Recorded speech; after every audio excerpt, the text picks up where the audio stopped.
pour convaincre les moins motivés. Les États-Unis ont eu recours à des loteries et des récompenses en tout genre. Incitation de l'autre côté de l'Atlantique, coercition d'une autre. En tout cas, l'Académie de médecine a remis le couvert hier pour faire de la vaccination anti-Covid une obligation. Yves Buisson est épidémiologiste et membre de l'Académie. La vaccination obligatoire, c'est pas un gros mot.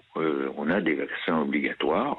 Déjà, on en a eu plusieurs dans le passé, on en a encore maintenant. Ce sera le seul moyen de parvenir au degré d'immunité collective qui seul nous permettra de contrôler l'épidémie. Donc que faire ? Soit on reste les bras croisés avec nos tas de vaccins qui s'entassent dans les réfrigérateurs, soit on vaccine en rendant la vaccination obligatoire. Bonjour Anne Le Gall. Bonjour. Vous êtes l'une des spécialistes santé d'Europe 1. La vaccination obligatoire, c'est un serpent de mer. Pourquoi l'Académie relance-t-elle le débat aujourd'hui ? Alors l'Académie de médecine avance essentiellement deux raisons. D'abord parce qu'il n'y a plus de pénurie de vaccins. Nous attendons la livraison de 32 millions de doses au total sur le mois de juin.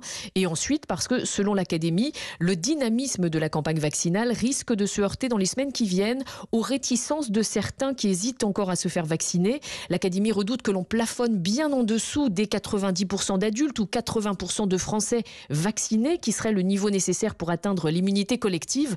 D'où cette demande de l'Académie d'une obligation vaccinale. Voilà, la proposition est faite donc, mais est-ce qu'elle a une chance d'aboutir, Anne ?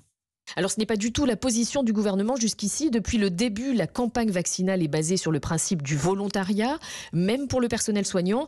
D'autant qu'à ce stade, l'intérêt pour le vaccin est plutôt bon. Contrairement à l'Académie de médecine, le professeur Alain Fischer, qui conseille le gouvernement, estime que pas loin de 80% des Français sont prêts à se faire vacciner, ce qui est supérieur à l'adhésion vaccinale de l'année dernière. Et enfin, on peut ajouter que dans le monde, aucun pays n'a jusqu'ici contraint ses citoyens à se faire vacciner. Les explications de la spécialiste santé d'Europe 1, Anne Le Gall.